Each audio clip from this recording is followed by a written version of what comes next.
Meus irmãos, nós queremos dizer à igreja que nós estamos já há vários dias, várias terças-feiras, tratando sobre o fermento dos fariseus.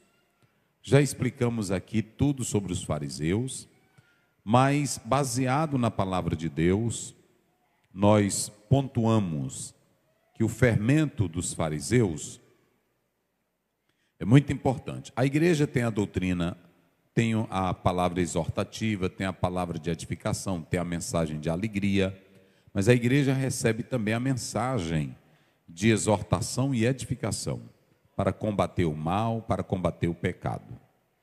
E se é uma coisa que pode atrapalhar a nossa vida espiritual, é o fermento velho. Já expusemos isto aqui. E a Bíblia diz, coloca aí na tela, Gálatas 5:9, o apóstolo São Paulo, ele deixou isso claro para todos nós. Um pouco de fermento faz o quê? Leveda toda a massa. Nas parábolas que Jesus faz em Mateus 13, quando você estuda sobre a semente de mostarda, o efeito é para o lado de fora. Já no fermento, o mal é pelo lado de dentro.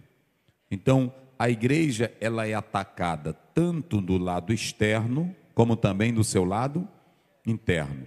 A mulher pegou 3 medidas e colocou dentro da massa. E aquele pedaço de pão fermentado, velho, ele dominou todo o restante da massa.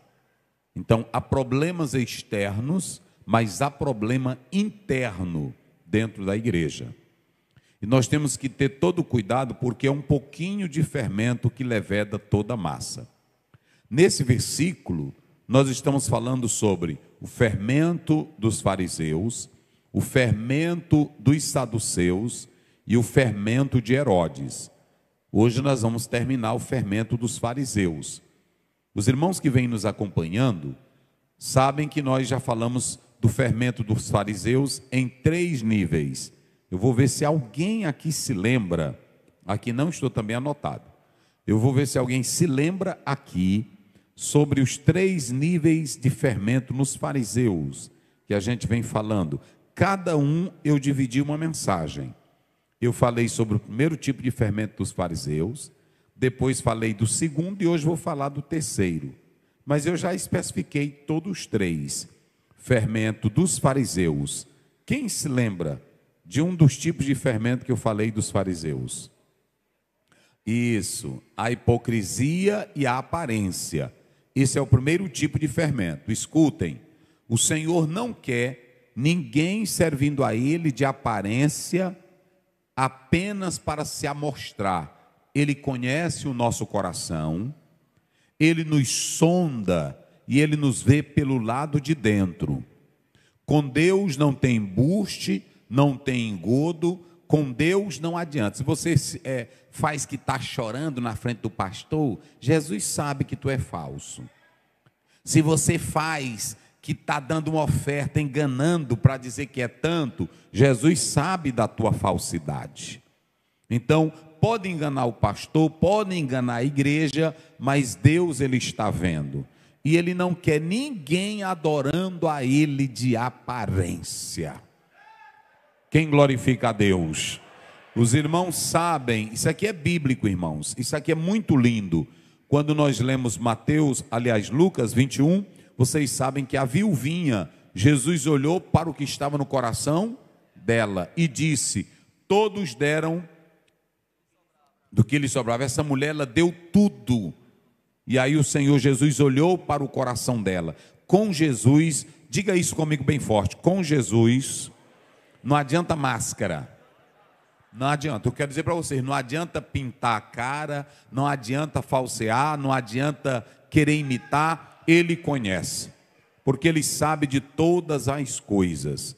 Então o primeiro fermento dos fariseus é a hipocrisia e a aparência. Ele dá uma oferta zona, está lá em Mateus 6, só para os outros observarem. Ele dá dízimo só para os outros verem. Ele é aquele que faz na igreja para ser notado. O Senhor não quer nada disso. O Senhor quer quando o coração é motivado com algo puro, verdadeiro e sincero. Então, o primeiro pecado dos fariseus, nós explicamos aqui, é o fermento da hipocrisia e da aparência. Quem se lembra do segundo pecado ou do segundo fermento? Agora nós vamos falar hoje sobre esse segundo, religiosidade cega. Mas antes de eu falar da religiosidade cega, eu falei de um terceiro. Qual foi o terceiro que eu falei? Legalismo farisaico. Escute bem, irmão, isso aqui é muito importante, porque eu não estou falando apenas de um nível só de fermento. Eu estou falando da aparência, eu estou falando da hipocrisia, fazer um papel de ator, fazer um papel que chora. Olha, no dia que você... Eu choro, irmão. Tem irmão que me pergunta: pastor, o senhor chora? Choro. O senhor fala línguas? Falo. Agora, eu não gosto de aparência. Eu já vi pessoas que fazem que estão chorando e não derrama nem uma lágrima. Eu vejo pessoas pregando, aí ele fica: meu Deus, meu Pai, e não tem lágrima nenhuma. Para que isso, irmão? Qual é a necessidade de eu imitar que eu estou chorando só para motivar o povo? Irmão, se eu chorar, é da alma, é do coração.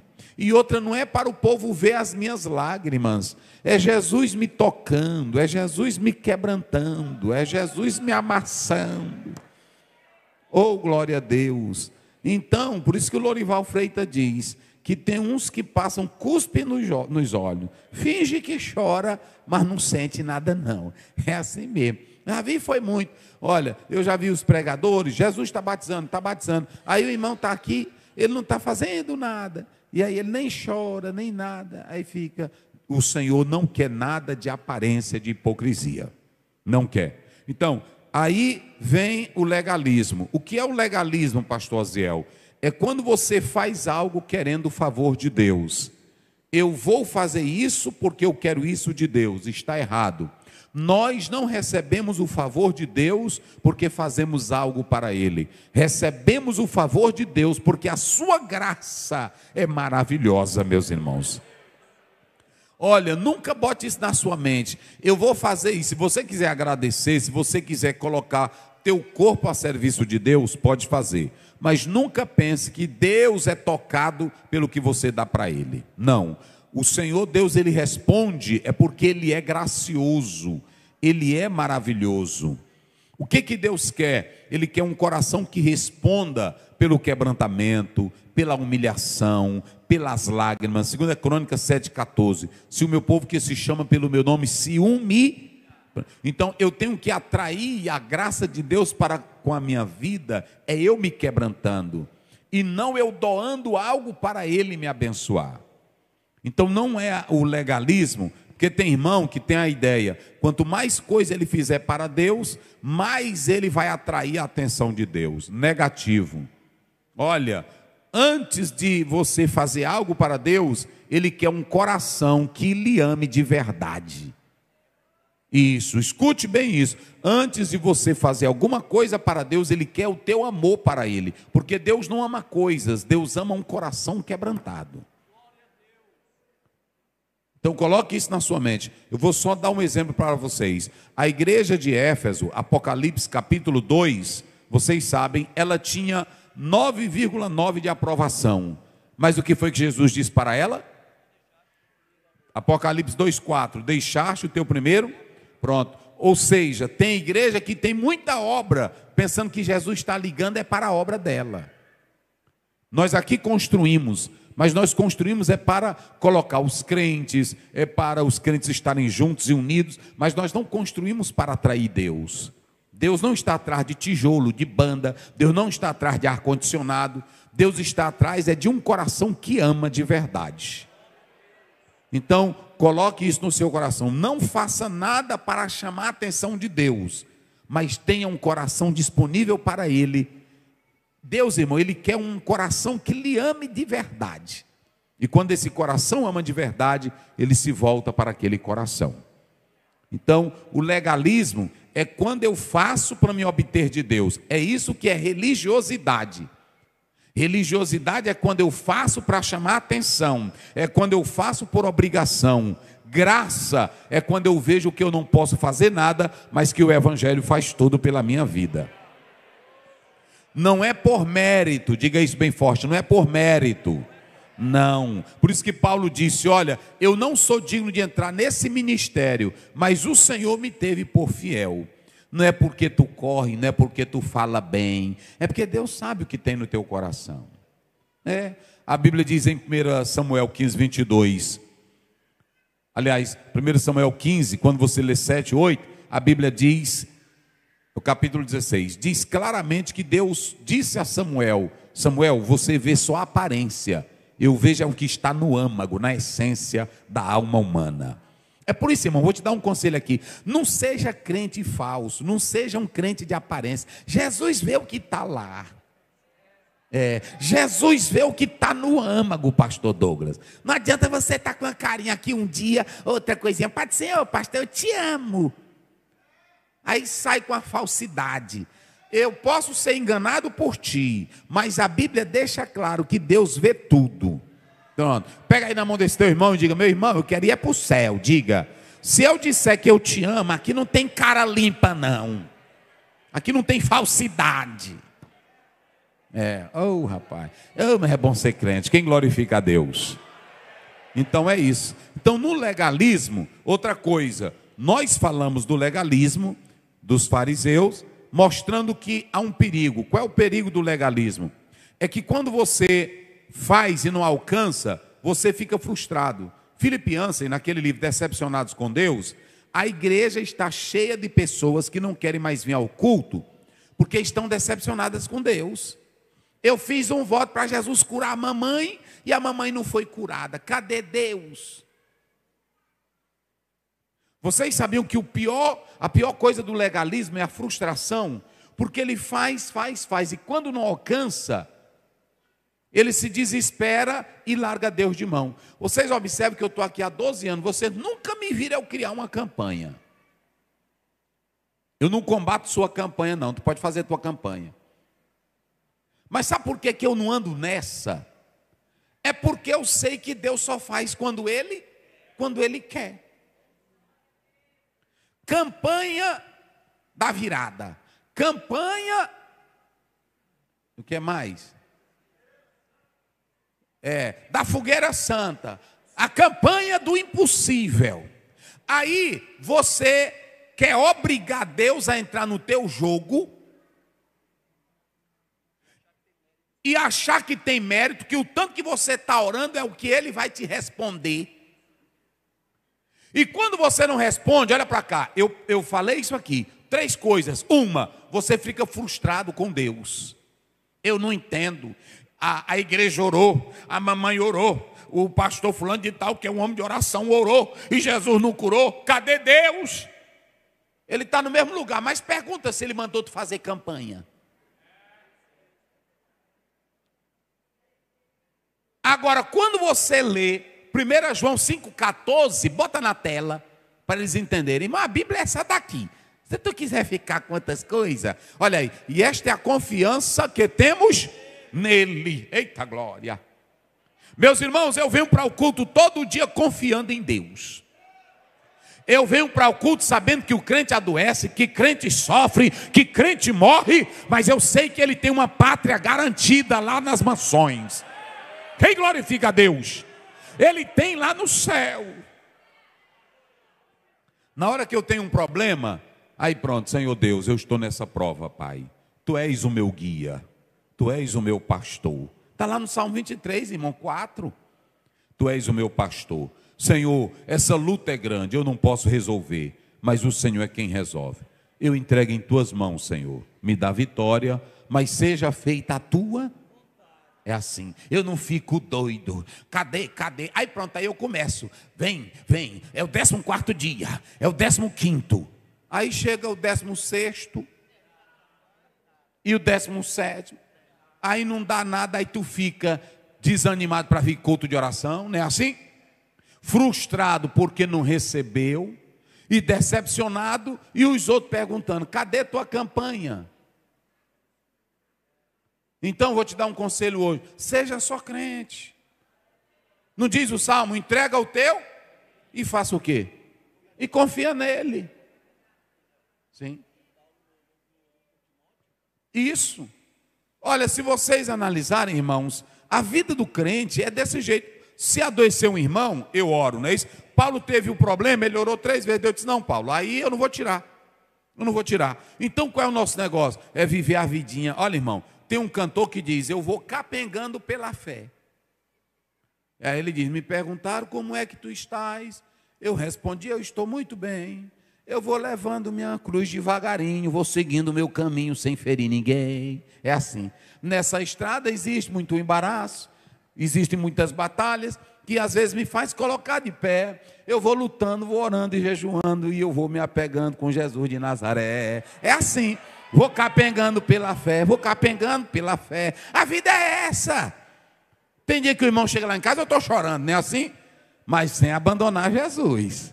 Tem dia, irmão, como é que está? Ô, irmão, meu pai adoeceu. Ô, irmão, meu pai morreu. Ô, irmão, é assim. Mas e aí? Mas já nós se encontramos lá. É assim, é desse jeito, irmão, a vida. É a vida que segue. Aí pronto, aí você fica desesperado, sobe monte, aí fica doido e não dá certo. Aí fica atrás de um profeta, desce e vai lá na casa da Chiquinha. Aí, irmã Chiquinha, tu viu aí alguma coisa, irmã Chiquinha? Aí fica doente, não é assim? É, eu sei como é isso aí, tudinho, aí fica uma doença. Os irmãos vêm tudo doente. Aí não vem culto, irmão, a nossa vida é só essa. Aí pronto, o legalismo cria isso. Aí fica aquele desespero, forçando. Não. Deus abençoa, ajuda. E aí hoje nós vamos falar sobre o que o pastor Arimateia falou. Coloca aí na tela essa temática. E aí depois nós vamos começar. Tá aí, irmãos. Eita, rapaz, ele botou pesado mesmo agora aí, viu? Ficou pesado isso aí. Religiosidade cega.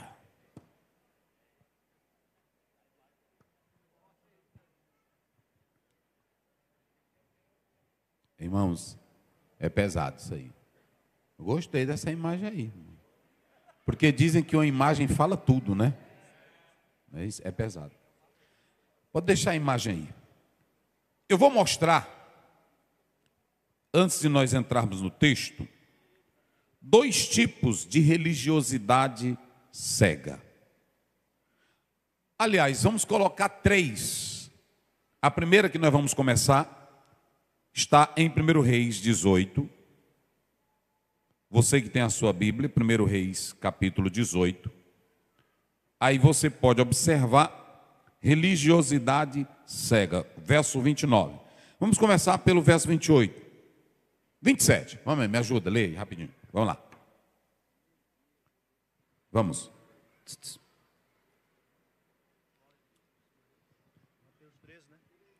18, 27, de primeiro Reis. Vamos. Coloca aí, Daniel. Vamos. Sucedeu que... 27. Ao meio-dia, Elias começou a zombar deles, dizendo: gritem mais alto, Sim. porque ele é Deus. Pode ser que esteja meditando, atendendo a necessidades ou viajando. Isso. Talvez esteja dormindo e necessite que o acordem. Isso. E eles clamavam em altas vozes. Olha, religião cega. Se eles já estavam clamando e não tinha resposta, por que eles iam continuar falando? Se eles estavam clamando e não tinha nenhum som, eles agora vão entrar para o apelo do desespero. Irmãos, escutem, nós não podemos ter uma religião de apelação. Não faça isso não. Não faça isso, isso é religiosidade cega.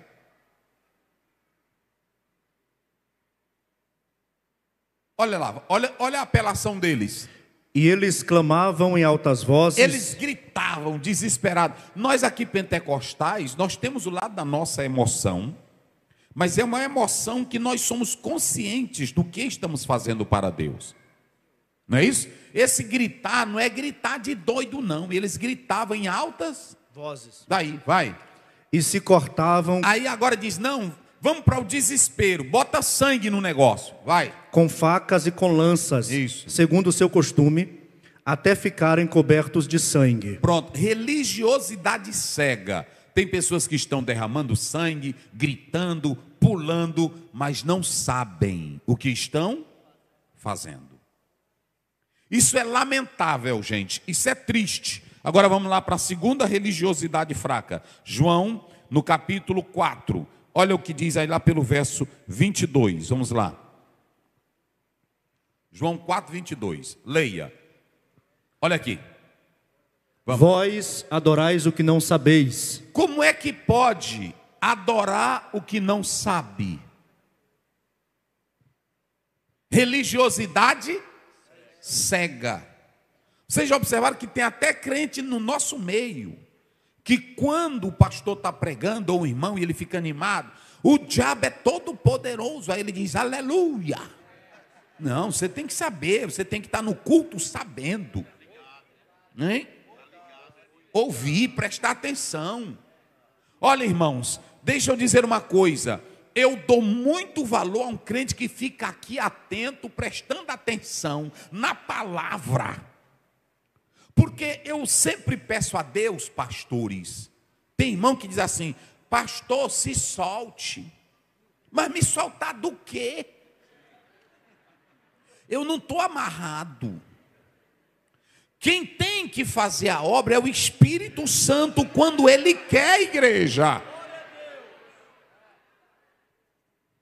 Eu quero dizer para a igreja, aí a gente volta para aí, mas vamos lá para Atos 14. Eu sempre estou pedindo isso a Deus, sempre eu peço a Deus. 14, olha aí o verso 8, vamos lá, 14, 8. Eu vou mostrar para vocês o que é um culto pentecostal normal, onde Deus faz a obra. Vamos lá. E estava sentado em Listra certo homem leso dos pés, coxo desde o ventre de sua mãe, o qual nunca tinha andado. Olha os detalhes, vamos lá. E este ouviu falar Paulo, que fixando nele os olhos... Atenção. Romanos 10, 17, como é que diz? A fé vem pelo...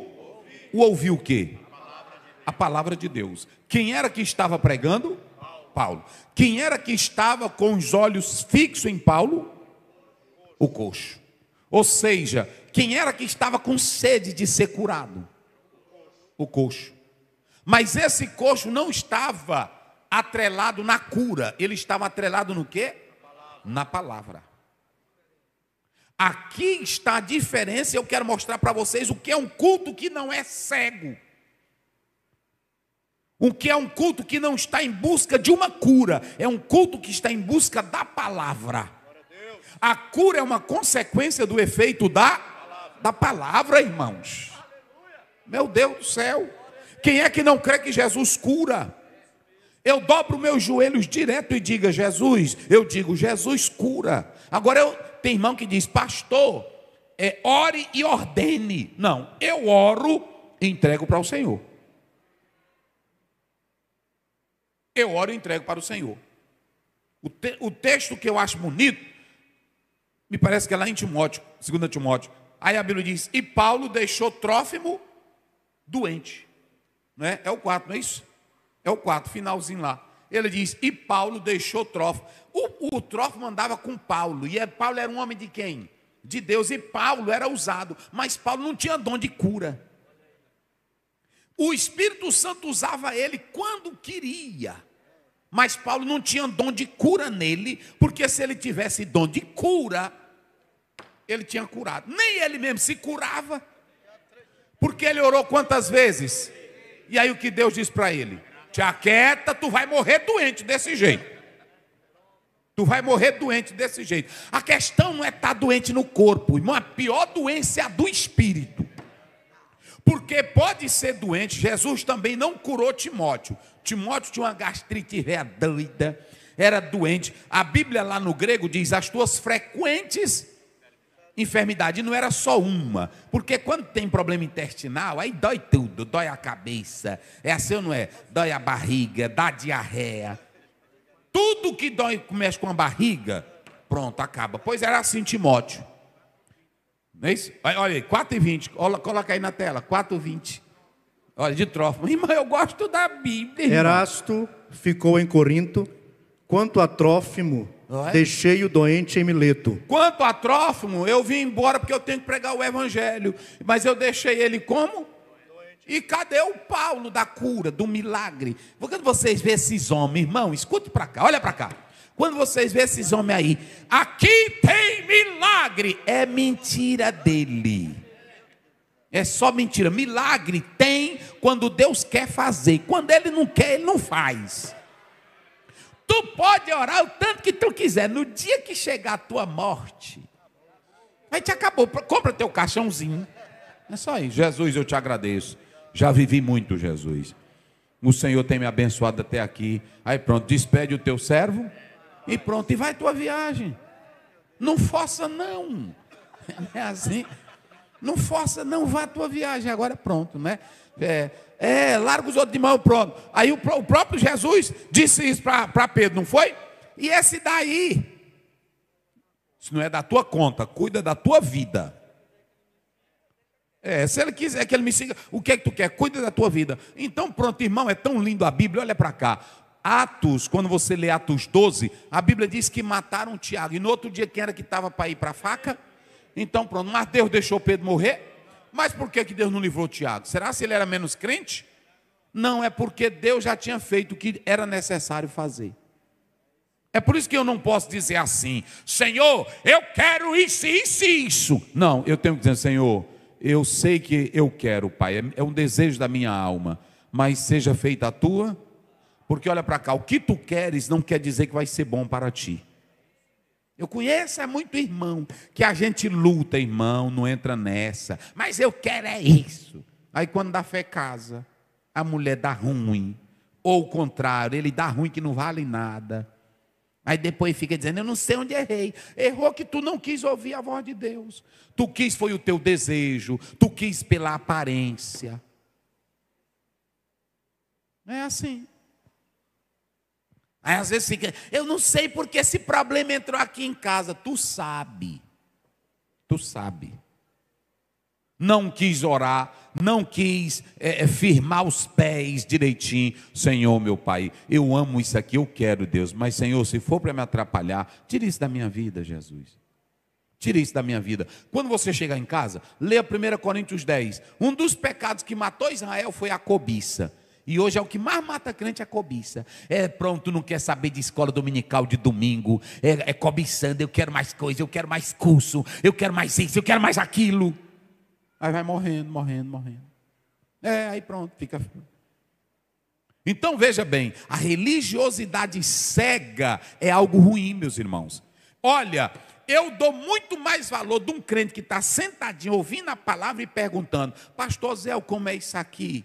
Pastor Zé, me explica isso aqui, do que aquele que é um barulhão que você não vê nada de estabilidade nele. Qualquer movimentinho que tem no bairro, ele segue. Qualquer igrejinha que aparece, ele está dentro. Aí a Bíblia diz, é um cego? É assim. E aí se os dois são cegos, cai aonde? Todo dor no buraco. Porque, olha, preste bem atenção, tem irmão que deixa de seguir um líder que tem palavra, que é bem casado, que é verdadeiro, para seguir um que é doido da cabeça. É aventureiro que está inventando coisa. Agora eu ia passando ali, o Saci Pererê estava pulando atrás de mim, mas eu repreendi, era o Saci Pererê? Era.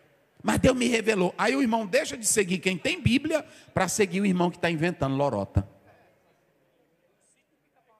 Aí pronto, e fica contando historinha, não é assim? Aí pronto. A vida foi muito irmão. Uma vez o irmão disse para mim, pastor Zé, eu sonhei com um pretinho velho, encostado assim, o que é isso? Eu disse, meu Deus do céu, o irmão sabendo que eu sou preto, o que ele quer com o negócio que está? Sonhou com um pretinho velho. Eu disse para ele, é o preto velho, irmão. Não é? Tem nem noção, irmão, tem crente que não tem nem noção. E aí no meio da igreja, irmão, sonhei com... Não, a pessoa tem que ver. Não, irmão, isso aqui é o diabo. Isso aqui pronto. Eu li daquele livro desses pregadores da prosperidade. Um diz que estava orando para Jesus se revelar. Olha essa loucura. Eu não vou citar o nome dele aqui, porque tem muita gente que ama esse pregador. Aí lá ele disse que estava orando, quando deu fé, um pretinho pulou dentro do quarto que ele estava orando, um pretinho cambota. Eu fico analisando, irmão, que só bota preto nessas histórias. Podia botar um albino, mas não, só bota pretinho. Aí ele contou que pulou um pretinho na frente dele, aí começou a dizer coisa para ele, e ele foi repreender aquele pretinho que era o demônio. Não, isso Aqui mesmo eu já proibi os irmãos pegarem só aqueles meninozinhos da África, aí botar só os pretinhos com a cabecinha. Não, bota os dois, eu já disse, bota o pretinho e bota o branquinho. Porque não é só pretinho que passa fome. Você tem que ver as coisas. Aí fica essa. Irmãos, olhem para cá. Primeira religiosidade cega. Qual é a primeira que eu citei? Quem se lembra? Os profetas de... Quem crê que o nosso Deus é vivo? Quem crê, escute aqui, quem crê que na hora que o crente dobra o joelho, a oração já chegou lá. Então o nosso Deus não é surdo, gente. Se eu orar baixinho, Deus escuta. Se eu fizer só mímica, o que ele faz? Ele também sabe, porque Isaías 59:2 diz que os seus ouvidos não estão agravados. Deus não está querendo saber se tu grita mais ou se tu fala baixo. Ele quer saber da tua fidelidade. Porque se tu fores fiel, meu irmão, Ele atende. Não precisa tu se cortar, não precisa tu fazer loucura. Gente, olha para mim aqui, irmãos. Esqueçam esses homens. Vocês já observaram? Não tem uma pessoa hoje, escute o que eu vou dizer de Deus, eu sou pastor para pregar a verdade. Não tem um homem que faça sacrifício isolado hoje sozinho. Ele só faz na frente de câmera, na frente de televisão. Já observaram? Mas quando ele sobe um monte, na hora que ele desce, ele diz: eu subi um monte 30 dias por você, mas o envelope está aí. Aí a pessoa se ilude com essas coisas e começa a colocar dinheiro, pensando que vai receber bênção por causa daquele sacrifício. Religiosidade cega. Vamos lá, é religiosidade o quê? Cega. Então veja bem, aqui Paulo está mostrando como é as coisas. Ele estava pregando normalmente, pregando normalmente. Pastor, isso aqui é importante. Meus irmãos do Brasil todo, pregadores, quem é que não crê no poder de Deus para Jesus curar? Mas o Paulo estava pregando. E o que foi que ele observou no meio da pregação? Quem foi que observou? O Paulo. Ele viu um homem, aí o texto descreve a situação do aleijado, que era doente desde o seu nascimento. Só que quando o paralítico, olha para cá, irmão, porque tem crente aqui que quer ser abençoado, mas ele não presta atenção à mensagem, nem um minuto. Aí ele sai do culto e diz: o culto está seco, porque o culto avivado para ele é só se eu prometer algo ou revelar algo para ele. E o culto para ser avivado depende de você. Depende de você. Se sentar no banco e ficar conversando, se sentar no banco e ficar com o meninozinho, mas é lindo, ô menino do papai, não vai sentir nada. Tudo tem seu momento e sua hora. Aí o celular todo tempo, não vai sentir nada. Irmãos, não depende de mim, a tua bênção não depende de mim. A tua bênção depende da tua disposição. Por que que Eliseu recebeu a bênção? Elias disse: eu não posso, eu não te garantir isso, mas quem sabe na hora que eu for tomado. Aí o Eliseu ficou nessa palavra, tem mistério no negócio. Eita, aí ele disse: fica aqui. Ele disse: para onde tu for, eu vou, atrás da bênção. Quem tem que ir atrás é tu, com a sede de Deus. Oh, coisa boa, meus irmãos. Quem glorifica a Deus?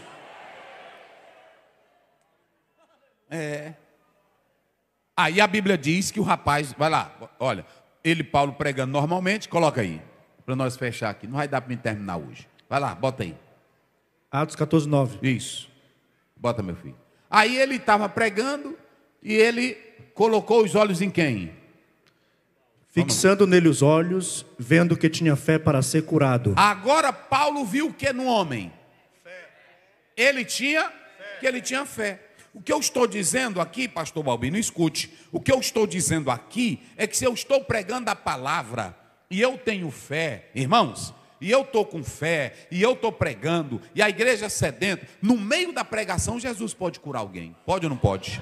No meio da pregação um paralítico pode jogar a cadeira de roda fora. Pode ou não pode?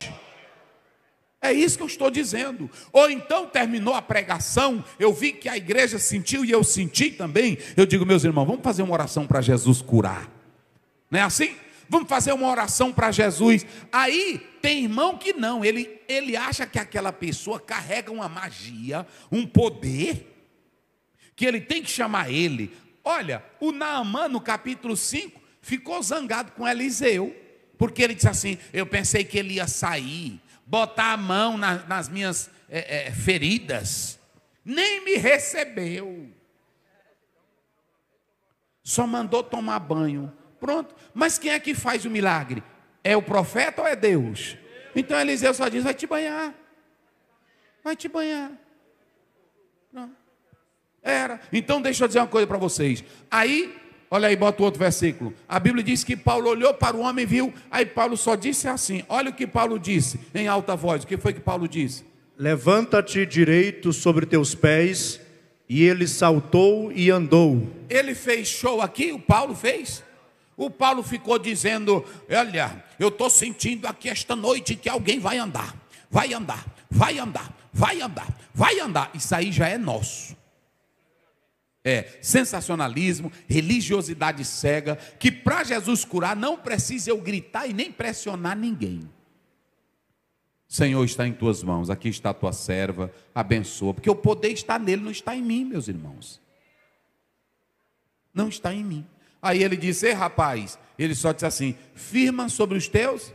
Aí pronto, aí o homem deu um salto. Quando saltou, a multidão disse, os deuses baixaram entre nós. Aí pronto, aí foi uma loucura. Aí o mesmo depois que disseram que Deus baixaram, vamos dar uma pena neles dois. Porque o povo é assim. Então, escute o que eu vou dizer para vocês. Segundo exemplo de religiosidade cega, a mulher samaritana, coloca lá. Que eram os samaritanos. Os samaritanos tinham um Pentateuco, uma crença misturada, mas era uma religiosidade cega. Coloca, olha aí. 4:22. Isso. Leia aí, bora, como é que diz? Vocês adoram o que não conhecem. Vocês adoram... Oh, irmão, mas como é que pode isso? Adorar o que não conhece. É porque a religiosidade cega... Vai, eu vou dizer uma coisa para vocês, para nós fechar. Vamos. Vocês adoram o que não conhecem. Sim. Nós adoramos o que conhecemos. Olha. Porque a salvação vem dos judeus. Vocês adoram o que vocês não conhecem. Aqui nós vamos desfazer a crença no universalismo. Quando as pessoas dizem assim, todos vão ser, é uma inverdade. Por quê? Escute bem. Só pode ser salvo quem conhece Jesus. Só pode, esse negócio que todos serão salvos, todos os caminhos levam a Deus. Não, só tem um caminho que leva a Deus. Eita glória, só tem uma porta que leva a Deus, quem glorifica. Só tem um caminho que leva a Deus. João 14,6, ele disse como? Eu sou o caminho, e o que mais? E o que mais? Então larga essa tua história. Um dia desse um rapaz estava aqui, eu no carro, aí ele disse, pastor, é o seguinte, todas as religiões são universidades. E aí eu não queria dizer nada, porque aí eu disse, de novo, aí ele repetiu de novo, eu não aguentei, dentro do carro. O Lucas estava. Ele disse, todas as religiões são universidade, de cada um eu aprendo um pouco, e assim eu vou seguindo a Jesus Cristo. Eu disse, irmãozinho, tu está tão errado, porque o diabo também crê que a questão não é aprender com cada um, é saber que muitas delas estão cheias de erro e sem saber o que estão fazendo. Religiosidade cega. Eles fazem porque os homens ordenam, mas não fazem por conhecimento próprio. Vocês sabiam que Deus não quer nenhum crente aqui dentro dando glória a Deus e aleluia, sem saber quem Ele é? Vocês sabiam que o culto mais gostoso que pode ter é um crente que sabe quem é Deus?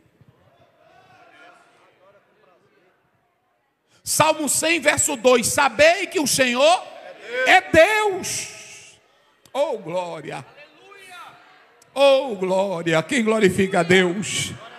Quando tu não sabe quem é Deus, tu pensa que tem Deus na madeira, tem Deus na terra, tem Deus no pau, tem Deus que é o panteísmo. Observe que quando os marinheiros viram que o mar estava agitado, o que foi que eles fizeram? Jogaram as cargas e clamaram aos deuses. Era fazendo prece para Deus que nem sabiam. Mas quando chegou lá para Jonas, eles disseram: olha, tu é de onde? E aí, qual é a tua religião? Aí Jonas, que sabia quem era o Deus dele, sabia qual era a fé dele, ele olhou e disse assim: eu sou hebreu e sirvo, olha irmão como é lindo, oh glória, e sirvo ao Deus que fez os céus e a terra. Aleluia. Olha, não adianta vocês jogarem nada no mar, ele está furioso comigo. É por minha casa. Irmão, para um crente dizer. E eu fico pensando que o Jonas estava quase desviado. Não era assim? Mas ele sabia quem era. Ele disse: essa tempestade vocês podem jogar tudo, mas ele está furioso comigo. Aí os marinheiros disseram: e quem é esse Deus, rapaz? Por que tu fizeste isso? Ele disse: me lance ao mar. O problema sou eu. Agora eu faço que nem os pregadores fazem, né? Que eles abrem um parênteses. Aquele problema, não é assim? É. Que está lá na tua casa. É tu quem está causando ele. Jonas disse: o problema sou eu. Fica botando culpa em ninguém não. Quando você é consciente, porque tem irmão que peca, aí pronto, é porque o pastor não me visitou. Assuma a tua culpa, rapaz. E assim ou não é? Aí pronto, é porque não estão me botando para cantar. Quer dizer que tu é crente só se botar tu para cantar aqui na igreja? O ministério dele está morto. Morto de quê? Eu chego em convenção, tem dia que eles não me dão oportunidade para pregar. Me botaram 2 vezes para pregar na convenção, botaram o meu nome. Eu não preguei nenhuma vez. Aí fica eu: irmão, é esquema. Estão me boicotando. Não é assim? Aí já é tu que não presta.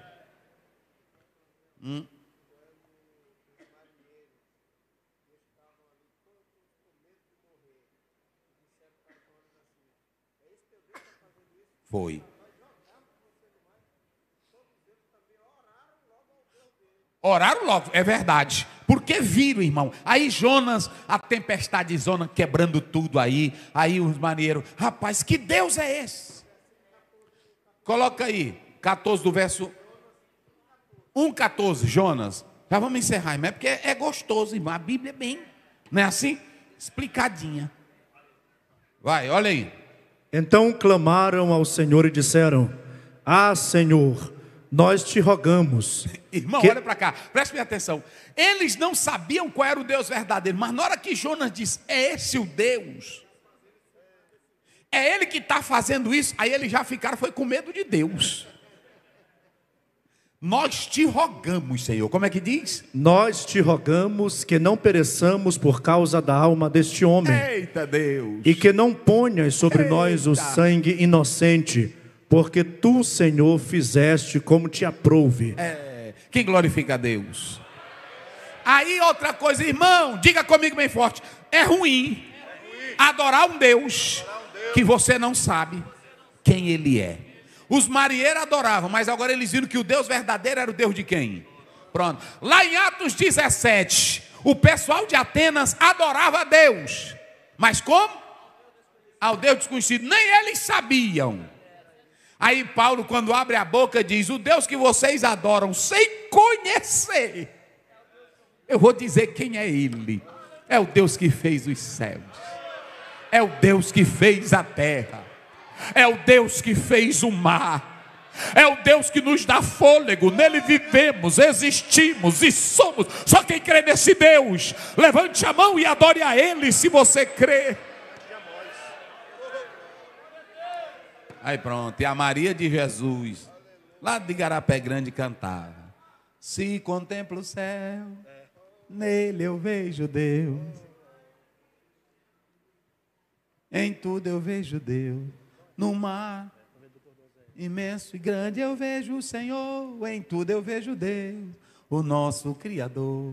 Eu vejo Deus no céu, eu vejo Deus no mar, eu vejo Deus na terra e em todo lugar. Eu vejo Deus no céu, eu vejo Deus no mar, eu vejo Deus na terra e em todo lugar. Na face dos irmãos transborda o amor de Deus. No círculo de oração também eu vejo Deus. Ah, vai! Eita, irmão, é coisa boa ser crente. Oh, mas é bom ser crente. Aí pronto, aí a pessoa... E aí o Salmo 19 diz: os céus proclamam a glória de... Eita, irmão, o crente... Irmão, vou dizer algo para vocês. O homem de Deus, e antigamente os crentes, eu via irmão botando roça, mas era botando roça, apanhando arroz e assoviando os hinos da harpa, glorificando a Deus. Era assim, tranquilo. Eu via irmão na prova, na dor, mas aí era dizendo: olha, irmão, nós estamos na luta, mas Jesus está conosco, não é, pastor? Eu vi demais. Era assim as crenças, irmão. Hoje não, está tudo mudado. É assim? Vocês adoram o que vocês não, mas nós adoramos o que nós. Oh, glória a Deus. Irmão, vou dizer uma coisa aqui. Olha, eu vou fazer uma pergunta. Quem aqui está neste culto que confia mesmo em Jesus Cristo? Eu vou fazer outra pergunta. Quem aqui sabe de fato quem é Jesus Cristo? Ontem à noite, eu estava sendo entrevistado lá num podcast, e o irmão disse assim: pastor Zé, me fale como é ser um professor da escola dominical. Eu disse: tem dois tipos de professor. Um que tem o conhecimento do Cristo revelado, e o outro que tem o conhecimento do livro. Ele disse: como assim? Eu disse: é o seguinte, quando é só do livro, é que nem Paulo. Paulo tinha todo o conhecimento judaico sobre o Messias, mas quando Jesus apareceu, ele não. Pronto, porque tu só crê em Jesus se for revelado. Tem irmão que pesquisa, tem até pregador, tem teólogo que faz uma exposição bonita, mas é só um conhecimento pesquisado. É por isso que tem muitos que não choram, não glorificam, não oram, não lê Bíblia chorando, o catarro descendo.